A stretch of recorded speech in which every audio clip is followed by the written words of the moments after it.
Hello, my name is Eric and welcome to Paris Cycling, a channel where we follow the changes and the evolution of cycling in and around Paris with a local point of view. I make videos about cycle routes to show the different layouts that we have here, and a good way to showcase these layouts was to play a game created by another bike commuter, Tom from Shifter. The game is called +1 - 2, and it's pretty simple. On any given route, you give a point to anything that makes cycling easier, and you take away 2 points when it makes it terrible. For example, bike parking gets 1 point. A bad cycle path gets -2. In the end, we will get a score that will give us an idea of how bike-friendly my commute actually is. In their first Showdown, Shifter in Calgary and Not Just Bikes in Amsterdam went from their city centers to an out-of-city hardware store.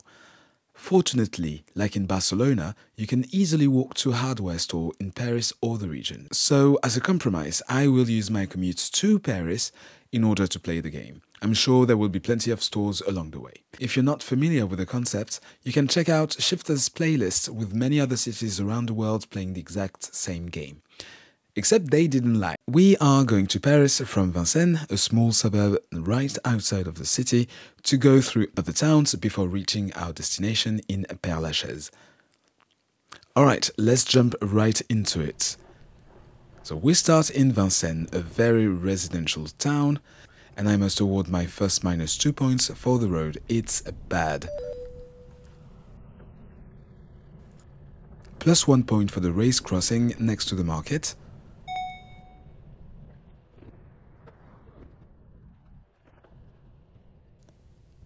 +1 point for small streets in the suburbs. They can be either a pain or a blessing, but they help avoid larger collector roads with heavier traffic.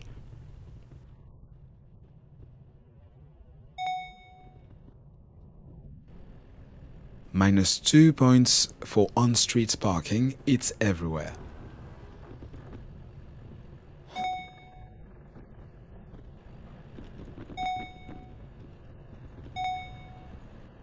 -2 for visibility. It's hard to see what's coming from the right side.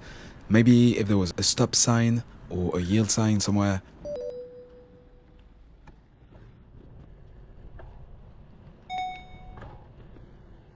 -2 for the bus driver not stopping and speeding in a narrow two-way street. -2 for the potholes in a narrow area. -2 for this whole area. There's no paints on the road and very few signs, and left turns are not very safe. -2 for the parked mopeds on the pavement in front of the school, but +1 for the tactical traffic calming device in front of the same school. But -2 because it doesn't keep out mopeds from crossing every day. +1 for this contraflow lane. -2 because there's no bike box. I think this is how you call that. We called it sas vélo. -2, no left turn for cyclists, at least not officially, but everyone uses it, even cars, so I guess they should open it. 1 point for the raised crossing in front of the school. -2 because there's no safe way for pedestrians to cross this part of the street. 1 point for the ponytail added to the symbol on the ground.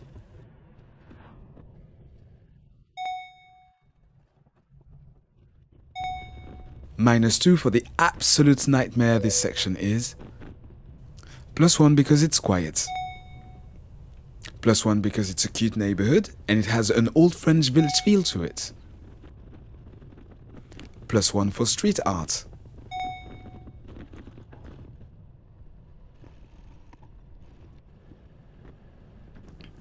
+1 for those painted lanes. They're not present throughout the town, but they're making efforts in this direction. And I think this blue has a nice tone to it. It's kind of discreet, but not too far from the grey, so, you know. And we will definitely visit other parts of Montreuil in the future, so why not subscribe?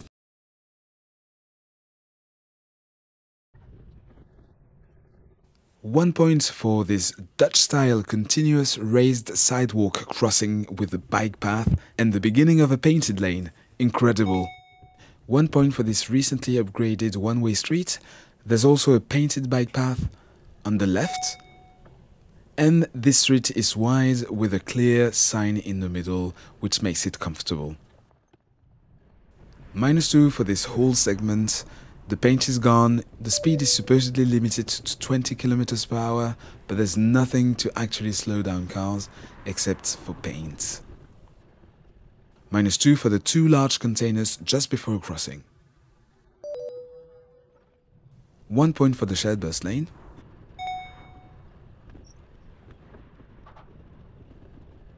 -2 points because it's a school zone, but again, there's no physical incentive to actually slow speeds down. -2 because there's no bike parking in an area full of office buildings.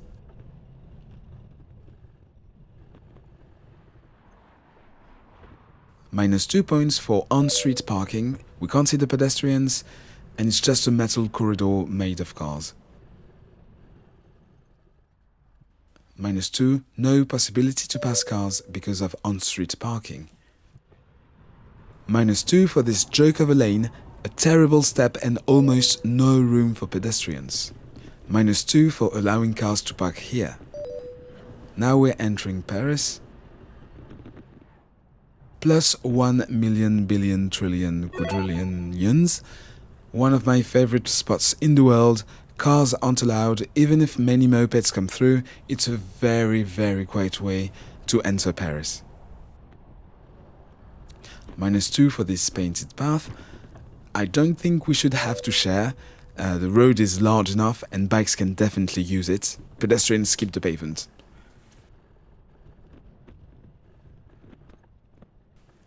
-2. Those steps are very, very rough and unpleasant. Most people simply ignore them, go left just to avoid them.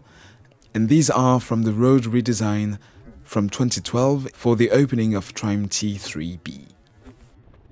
1 point, the path is narrow and not very comfortable, but it exists and we can go through the street thanks to it. 1 point, one of the only railway crossings in Paris. Occasionally you can see metros coming in or out. -2, absence by parking in front of a high school and a gym, but there's room for 14 cars over 50 meters. And this is a school entrance, and this is where the kids hang out before and after school. I don't think I would like to be here if I was like 15, but I'm not 15 anymore. -2 because this street is used as a shortcut by cars. At least they should implement speed reduction measures, or just stop cars from using the street altogether. +1 for the turn on red. -2 because this street was recently upgraded, but they didn't add a lane or a path. Cycles can just use the bus lane, I guess. -2 points for the location of those arrows. The street is wide, but we are pushed to the very edge of the street. I don't understand why. Can we go further in, please? Thank you. -2, these speed bumps are unnecessarily huge. Like, yeah, why?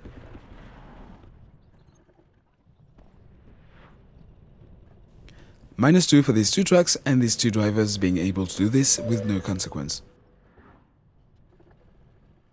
+1 for protection. Not gonna lie, it feels safer. +1 for bike parking. +1 for this bus stop. +1 point for this white message saying there's a small hook ahead. Small hook ahead. And further down the road, -2 because the drawing was a lie. It was a lie. They lied to us. It's not as advertised. Why did they lie?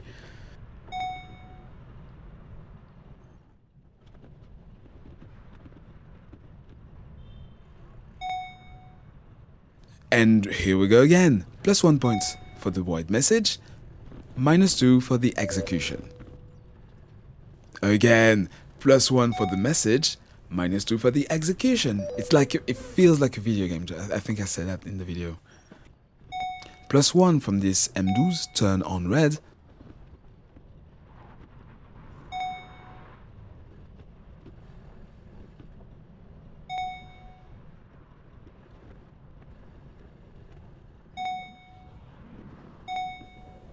-2 points for this hook in front of a petrol station. Bike parking. M12, M12, M12.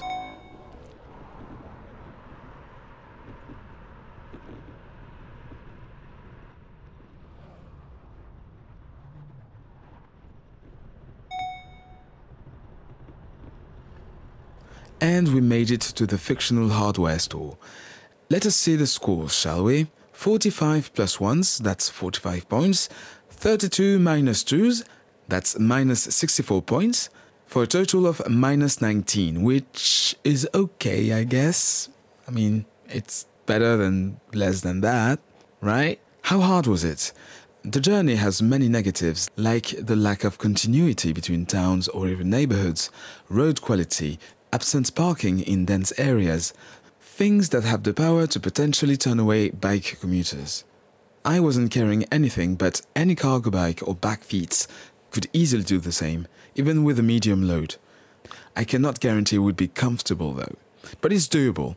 Some companies already do it for you. What do you think? Do you think I've been fair? Have I missed something you consider cool or bad? Tell me in the comments and let's discuss. Thank you for watching. I hope you enjoyed the video. If that's the case, I encourage you to maybe like the video and share it with the people you think will also like this stuff. And if you like urban cycling, bike commuting and a bit of transit and networks, then why not subscribe to the channel? I post videos about all of that, so expect much more in the future. I'm also on Twitter for regular updates on stuff happening in Paris and upcoming projects for the channel. All the links are in the description. Are in the description. Sorry about that. That's not my regular accent. I don't have an accent. Sorry. Bye.